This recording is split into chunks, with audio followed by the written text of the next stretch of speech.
ഭാരതത്തിന്റെ പരമാധികാരത്തിന് നേരെ വിദേശ മണ്ണിൽ പടയൊരുക്കും. ലോകത്തിലെ ഏറ്റവും വലിയ ജനാധിപത്യ രാജ്യത്തിന്റെ പ്രധാനമന്ത്രിയെ നോർവേയുടെ മണ്ണിൽ വെച്ച് അപമാനിക്കാൻ ശ്രമിച്ചാൽ അതിന് ഇന്ത്യ നൽകുന്ന മറുപടി എങ്ങനെയായിരിക്കും? ഓസ്ലോയിലെ ആ വാർത്താ സമ്മേളന ഹാൾ സെക്കൻഡുകളുടെ വ്യത്യാസത്തിൽ അവിടെ നടന്നത് ആരും പ്രതീക്ഷിക്കാത്ത തരത്തിലുള്ള ഒരു നയതന്ത്ര യുദ്ധം തന്നെയായിരുന്നു. ഒരു വശത്ത് ലോക പ്രസ് ഫ്രീഡം ഇൻഡെക്സിൽ 1-ാം സ്ഥാനത്ത് നിൽക്കുന്ന നോർവേയിലെ മാധ്യമപ്പടയാണ്. മറുവശത്ത് ഭാരതത്തിന്റെ ആത്മാഭിമാനം സംരക്ഷിക്കാൻ ഉറച്ചു നിൽക്കുന്ന ഇന്ത്യൻ നയതന്ത്ര പ്രതിനിധികൾ. നിങ്ങൾക്ക് പരാതിയുണ്ടോ എങ്കിൽ ഇന്ത്യയിലെ കോടതിയിൽ പോകൂ എന്ന് വിദേശകാര്യ മന്ത്രാലയം ഉറച്ച സ്വരത്തിൽ യാതൊരു സംശയവും കൂടാതെ വിദേശകാര്യ മന്ത്രാലയം സെക്രട്ടറി സിബി ജോർജ് തുറന്നടിച്ചപ്പോൾ അക്ഷരാർത്ഥത്തിൽ അന്താരാഷ്ട്ര മാധ്യമങ്ങളൊക്കെ നടുങ്ങിപ്പോയി. പഴയ ഇന്ത്യയല്ല ഇത്. ചോദിച്ചതിന് ചുട്ട മറുപടി ലഭിക്കും. ജനാധിപത്യം പഠിപ്പിക്കാൻ വന്നവർക്ക് ഇന്ത്യ നൽകിയ ആ ബോൾഡ് മറുപടിയുടെ പിന്നിലെ രഹസ്യം എന്താണ്? ഇന്ത്യയുടെ ആഭ്യന്തര കാര്യങ്ങളിൽ കൈകടത്താൻ ഇവർക്കൊക്കെ ആരാണ് അധികാരം നൽകിയത്? ഡീപ് സ്റ്റേറ്റിന് വേണ്ടി ആരാണ് ഇന്ത്യക്കകത്ത് നിന്ന് തന്നെ കുതുകാൽ വെട്ടുന്നത്? ഇന്ത്യ മഹാരാജ്യത്ത് ലഭിക്കുന്ന സ്വാതന്ത്ര്യം ലോകത്ത് മറ്റേതെങ്കിലും രാജ്യത്ത് സാധ്യമാണോ? യൂറോപ്പിന്റെ മണ്ണിൽ ഇന്ത്യ നടത്തിയ ആ നയതന്ത്ര സർജിക്കൽ സ്ട്രൈക്കിന്റെ കാണാപ്പുറങ്ങളെ കുറിച്ചാണ് നമ്മൾ ഇവിടെ സംസാരിക്കുന്നത്. സ്കിപ്പ് ചെയ്യാതെ അവസാനം വരെ കാണുക. കാരണം ഇത് ഓരോ ഭാരതീയന്റെയും രക്തം തിളപ്പിക്കുന്ന സത്യങ്ങളാണ്. നോർവേയുടെ തലസ്ഥാനമായ ഓസ്ലോ, ലോകം മുഴുവൻ ഉറ്റുനോക്കുന്ന നരേന്ദ്രമോദിയുടെ യൂറോപ്യൻ പര്യടനം, സമാധാനത്തിന്റെയും ജനാധിപത്യത്തിന്റെയും ഈറ്റില്ലമെന്ന് അവകാശപ്പെടുന്ന നോർവേയിൽ ഇന്ത്യയുടെ പ്രധാനമന്ത്രി എത്തുമ്പോൾ കാര്യങ്ങൾ അത്ര സുഖകരമായിരിക്കില്ല എന്ന ചില സൂചനകൾ ഉണ്ടായിരുന്നു. പ്രധാനമന്ത്രി നരേന്ദ്രമോദിയും നോർവേ പ്രധാനമന്ത്രി ജോനാസ് ഗഹസ്റ്റോറും തമ്മിലുള്ള കൂടിക്കാഴ്ച കഴിഞ്ഞു. ഉഭയകക്ഷി ചർച്ചകൾക്ക് ശേഷം ഇരു നേതാക്കളും സംയുക്ത പ്രസ്താവനയും നടത്തി വേദി വിടാൻ ഒരുങ്ങുകയാണ്. നയതന്ത്ര ലോകത്തെ എല്ലാ മര്യാദകളും പാലിക്കപ്പെടേണ്ട നിമിഷമാണ്. എന്നാൽ അവിടെ നടന്നത് തികച്ചും അപ്രതീക്ഷിതമായ ഒന്നായിരുന്നു. നോർവീജിയൻ പത്രമായ ഡാക്സാവിസനിലെ മുതിർന്ന മാധ്യമ പ്രവർത്തക ഹെല്ലെ ലിങ്ക് സ്വെൻസർ പെട്ടെന്ന് തന്നെ പ്രോട്ടോകോൾ ലംഘിച്ചുകൊണ്ട് ഉറക്കെ വിളിച്ചു ചോദിക്കുന്നു, പ്രധാനമന്ത്രി മോദി, ലോകത്തിലെ ഏറ്റവും മാധ്യമ സ്വാതന്ത്ര്യമുള്ള രാജ്യത്ത് നിന്നുള്ള ചോദ്യങ്ങൾക്ക് മറുപടി നൽകാൻ താങ്കൾ ഭയപ്പെടുന്നത് എന്തുകൊണ്ടാണ്? ഹോള് മുഴുവൻ ഒറ്റ നിമിഷം നിശബ്ദരായിപ്പോയി. പ്രധാനമന്ത്രി നരേന്ദ്രമോദി ഒരു നിമിഷം ആ സ്ത്രീയെ ഒന്ന് നോക്കി. എന്നാൽ നയതന്ത്ര മര്യാദകൾ പാലിച്ച് അദ്ദേഹം പുഞ്ചിരിയോടെ വേദി വിട്ടു. പക്ഷേ കളി അവിടെ അവസാനിച്ചില്ല. ഇത് കേവലം ഒരു ചോദ്യമായിരുന്നില്ല, മറിച്ച് ഇന്ത്യയെ ലോകത്തിന് മുന്നിൽ പ്രതിക്കൂട്ടിൽ നിർത്താനുള്ള, താറടിച്ച് കാണിക്കാനുള്ള ബോധപൂർവമായ ശ്രമമായിരുന്നു. ഇന്ത്യ ഇത്രക്കേറെ കുതിച്ചു മുന്നോട്ട് പോകുന്നത് അവർക്കൊന്നും സഹിക്കുന്നില്ല എന്നതിന്റെ ഏറ്റവും വലിയ തെളിവ്. ഇതിന് തൊട്ടു പിന്നാലെ നടന്ന ഔദ്യോഗിക വാർത്താ സമ്മേളനത്തിൽ ഇന്ത്യയുടെ വിദേശകാര്യ മന്ത്രാലയ സെക്രട്ടറി സിബി ജോർജ് ആഞ്ഞടിച്ചതോടെ കാര്യങ്ങൾ മറ്റൊരു തലത്തിലേക്ക് മാറി. വാർത്താ സമ്മേളനം തുടങ്ങിയപ്പോൾ തന്നെ അന്തരീക്ഷം ചൂടുപിടിച്ചു.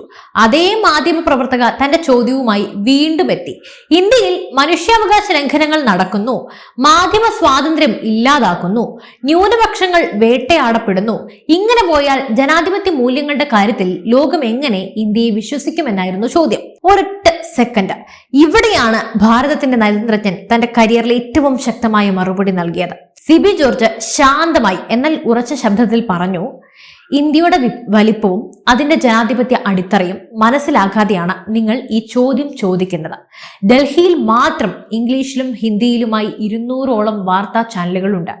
രാജ്യത്തുടനീളം 10,000-കണക്കിന് അല്ല ലക്ഷക്കണക്കിന് ഓൺലൈൻ മാധ്യമങ്ങളടക്കം ഇഷ്ടംപോലെയുണ്ട്. കൂടാതെ പത്രങ്ങളുണ്ട്. ലോകത്ത് മറ്റെവിടെയെങ്കിലും ഇത്രയും വലിയ മാധ്യമ ലോകം നിങ്ങൾ കണ്ടിട്ടുണ്ടോ? 140 കോടി ജനങ്ങളുള്ള ഇന്ത്യയിലെ കണക്കാണ് അദ്ദേഹം നിരത്തിയത്. ഇവിടുത്തെ സ്വാതന്ത്ര്യത്തെക്കുറിച്ച് സംസാരിക്കാൻ നിങ്ങൾക്ക് എന്ത് യോഗ്യതയാണുള്ളത്?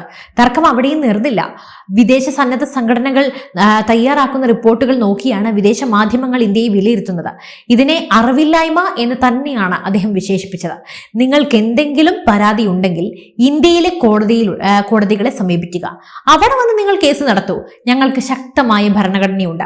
ലോകം ആദരിക്കുന്ന സ്വതന്ത്രമായ നീതിന്യായ വ്യവസ്ഥയുണ്ട്. അല്ലാതെ വിദേശത്തിരുന്ന് ഇന്ത്യയെ പഠിപ്പിക്കാൻ വരേണ്ട ഒരു ചുമതലയോ ഒരു അർഹതയോ നിങ്ങൾക്കില്ല.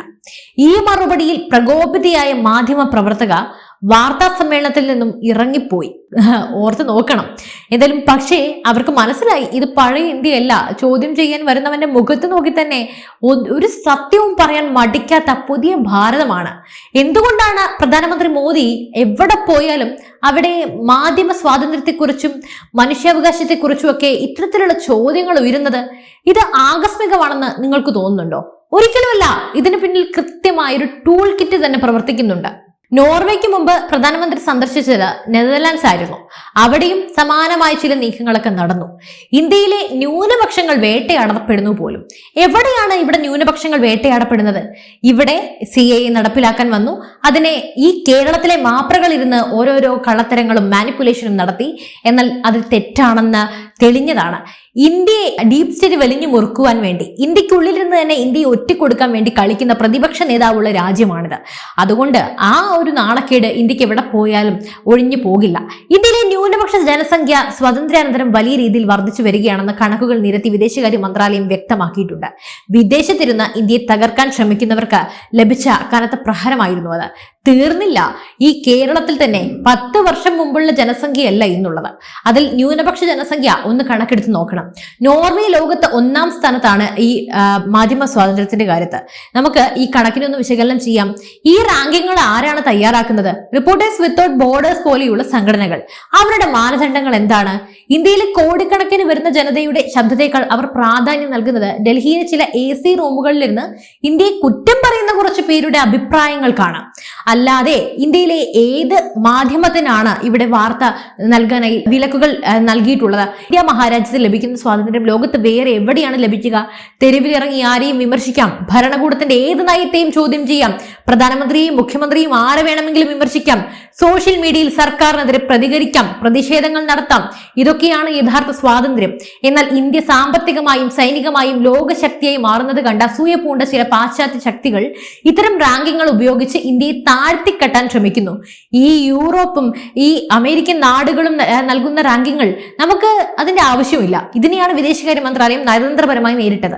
നമ്മുടെ രാജ്യത്തെക്കുറിച്ച് പറയാൻ ഇവർക്കെതിരെ ആർക്കാണ് അധികാരം നൽകിയത്? ഇന്ത്യ ഒരു സ്വതന്ത്ര പരമാധികാര റിപ്പബ്ലിക്കാണ്. ഇന്ത്യയുടെ ആഭ്യന്തര കാര്യങ്ങളിൽ തീരുമാനമെടുക്കാൻ ഇവിടുത്തെ ജനങ്ങൾക്കും ഇവിടുത്തെ ഭരണകൂടത്തിനും മാത്രമേ അവകാശമുള്ളൂ. ലോകത്തിലെ ഏറ്റവും വലിയ ജനാധിപത്യ പ്രക്രിയ നടക്കുന്നത് ഇന്ത്യയിലാണ്. കോടിക്കണക്കിന് ആളുകൾ വരി നിന്ന് വോട്ട് ചെയ്ത് തിരഞ്ഞെടുത്ത ഒരു സർക്കാരിനെ ചോദ്യം ചെയ്യാൻ വിദേശത്തെ ഏതെങ്കിലും ഒരു മാധ്യമ പ്രവർത്തകയ്ക്ക് എന്ത് യോഗ്യതയാണുള്ളത്? നമ്മൾ ഇതിനെതിരെ പ്രതികരിക്കേണ്ട സമയമാണിത്. അല്ലാതെ നമുക്ക് നേരെ ചോദ്യം ചെയ്യാനും നമ്മുടെ ആഭ്യന്തര കാര്യങ്ങളിൽ ഇടപെടാനും വേറെ ഒരു വിദേശകാര്യ രാജ്യത്തിനും യാതൊരു അർഹതയുമില്ല. ഇന്ത്യയിൽ മനുഷ്യാവകാശ ലംഘനം നടന്നാൽ അത് പരിശോധിക്കാൻ ഇവിടെ ശക്തമായ മനുഷ്യാവകാശ കമ്മീഷനുണ്ട്, വനിതാ കമ്മീഷനുണ്ട്. എല്ലാത്തിനും മുകളിൽ ഇന്ത്യയുടെ പരമോന്നത നീതിപീഠമുണ്ട്. വിദേശ മാധ്യമങ്ങൾ ഇവിടെ ജഡ്ജിമാരാകേണ്ടതില്ല. ചോദ്യം ചോദിക്കാൻ പോലും ഇന്ത്യയെക്കുറിച്ച്, ഇന്ത്യയുടെ ആഭ്യന്തര കാര്യത്തെക്കുറിച്ച് ചോദ്യം ചോദിക്കാൻ പോലും അവർക്ക് യാതൊരു അർഹതയുമില്ല. സ്വന്തം രാജ്യത്തെ വംശീയതയെക്കുറിച്ചോ വിദേശ രാജ്യങ്ങളിൽ തങ്ങൾ നടത്തുന്ന അധിനിവേശത്തെക്കുറിച്ചോ മിണ്ടാത്തവരാണ് ഇന്ത്യയെ വിരൽ ചൂണ്ടുന്നത്. ഇത് ശുദ്ധമായ ഇരട്ടത്താപ്പാണ്. ആ ബംഗ്ലാദേശിൽ ഇത്രത്തോളം ക്രൂരത നടന്നിട്ടും അതിനെതിരെ വിരൽ പോലും അനക്കാത്തവരാണ് ഇങ്ങോട്ട് വന്ന ഈ ചോദ്യങ്ങൾ ഉന്നയിക്കുന്നത്. സിബി ജോർജ് നൽകിയ മറുപടിയിൽ ഒരു വലിയ രാഷ്ട്രീയമുണ്ട്. അത് ഇന്ത്യ ഫസ്റ്റ് എന്ന നയമാണ്. വിദേശത്ത് പോയി തല്ലു വാങ്ങുന്ന കാലം കഴിഞ്ഞു. ഇപ്പോൾ ഇന്ത്യ എവിടെ പോയാലും ഇന്ത്യയുടെ നിയമവും ഇന്ത്യയുടെ താല്പര്യങ്ങളും സംരക്ഷിക്കപ്പെടും. നിങ്ങൾക്ക് പരാതി ഉണ്ടെങ്കിൽ ഇന്ത്യയിലെ കോടതിയിൽ പോകൂ എന്ന പ്രസ്താവനയിലൂടെ അദ്ദേഹം വ്യക്തമാക്കിയത് ഇന്ത്യയിലെ നീതിന്യായ വ്യവസ്ഥയിലുള്ള വിശ്വാസമാണ്. ഭാരതത്തിന്റെ നിയമങ്ങൾ പാലിക്കാൻ തയ്യാറുള്ളവർക്ക് മാത്രം ഇന്ത്യയെ വിമർശിക്കാം. അല്ലാതെ അജണ്ടകൾ നടപ്പിലാക്കാൻ വരുന്നവർക്ക് ഇവിടെ യാതൊരു സ്ഥാനവുമില്ല. പടിക്ക് പുറത്ത് തന്നെയാണ്. എന്തുകൊണ്ടാണ് പ്രധാനമന്ത്രിയുടെ സന്ദർശന വേളയിൽ തന്നെ ഇത്തരം നാടകങ്ങളൊക്കെ അരങ്ങേറുന്നത്? കാരണം ഭാരതം ഇന്ന് G20 ഉൾപ്പെടെയുള്ള വേദികളിൽ ലോകത്തെ നയിക്കുന്നവയാണ്. തീർന്നില്ല. റഷ്യ യുക്രൈൻ യുദ്ധത്തിൽ പോലും സമാധാനത്തിന്റെ പക്ഷം പിടിച്ച ഏക രാജ്യം ഇന്ത്യയാണ്. ഈ ട്രംപിനോടും നെതന്യാഹുവിനോടും ഇറാനോടും ഒക്കെ ഒരേപോലെ സംസാരിക്കാൻ തണ്ടും തടിയും ഉള്ളത് ഇന്ത്യക്ക് മാത്രമാണ്. ഇന്ത്യയുടെ ഈ വളർച്ച പലർക്കും അസ്വസ്ഥത ഉണ്ടാക്കുന്നു. ഇന്ത്യയിലെ ന്യൂനപക്ഷങ്ങളെ കുറിച്ച് സംസാരിക്കുന്നവർ എന്തുകൊണ്ട് പാകിസ്ഥാനിലെയോ അഫ്ഗാനിസ്ഥാനിലെയോ മനുഷ്യാവകാശ ലംഘനങ്ങളൊന്നും കാണുന്നില്ല? കാരണം അവർക്ക് വേണ്ടത് ഇന്ത്യയുടെ വളർച്ച തടയുക എന്നതാണ്. പക്ഷെ അവർ മറന്നു പോകുന്നത് ഒന്ന് മാത്രം, ഇത് 140 കോടി ജനങ്ങളുള്ള ഒരേ മനസ്സോട് നിൽക്കുന്ന നവഭാരതമാണ്.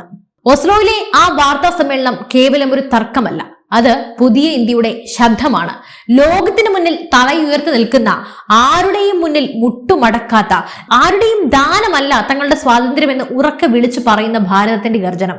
വിദേശ മണ്ണിൽ പോയി സ്വന്തം രാജ്യത്തെ ഒറ്റിക്കൊടുക്കുന്നവർക്ക് സിബി ജോർജിനെ പോലെയുള്ള നയതന്ത്രജ്ഞർ നൽകുന്ന മറുപടി ഒരു പാഠമാണ്. നമ്മുടെ രാജ്യത്തെ ആക്ഷേപിക്കാൻ വരുന്നവർ ആരായാലും അവർക്ക് അർഹിക്കുന്ന ഭാഷയ്ക്ക് തന്നെ മറുപടി നൽകാൻ ഭാരതം ഇന്ന് സജ്ജമാണ്. സിബി ജോർജിന് എന്തായാലും ഒരു സല്യൂട്ട്. നിങ്ങൾ ഞങ്ങളുടെ നട്ടെല്ലിനാണ് ബലം തന്നത്, നിങ്ങൾ ഞങ്ങളുടെ തലയെയാണ് ഉയർത്തിപ്പിടിച്ചത്, നിങ്ങൾ നമ്മുടെ രാജ്യത്തെയാണ് കാത്തു സൂക്ഷിച്ചത്, നിങ്ങൾ നമ്മുടെ രാജ്യത്തിന്റെ അഭിമാനത്തെയാണ് ഉയർത്തിപ്പിടിച്ചത്. എന്തായാലും ഈ ഒരു വിഷയത്തിൽ നിങ്ങളുടെ അഭിപ്രായം എന്താണ്? ഇത്തരത്തിൽ വിദേശ രാജ്യങ്ങൾ നമ്മുടെ ആഭ്യന്തര കാര്യത്തിൽ അഭിപ്രായം പറയുന്നതും ചോദ്യം ചെയ്യുന്നതും നല്ലതാണെന്ന് നിങ്ങൾക്ക് തോന്നുന്നുണ്ടോ? തീർച്ചയായും നിങ്ങളുടെ അഭിപ്രായങ്ങൾ താഴെ കമന്റ് ചെയ്യൂ. മറ്റൊരു വിഷയമായി വീണ്ടും എത്തും വരെ നന്ദി.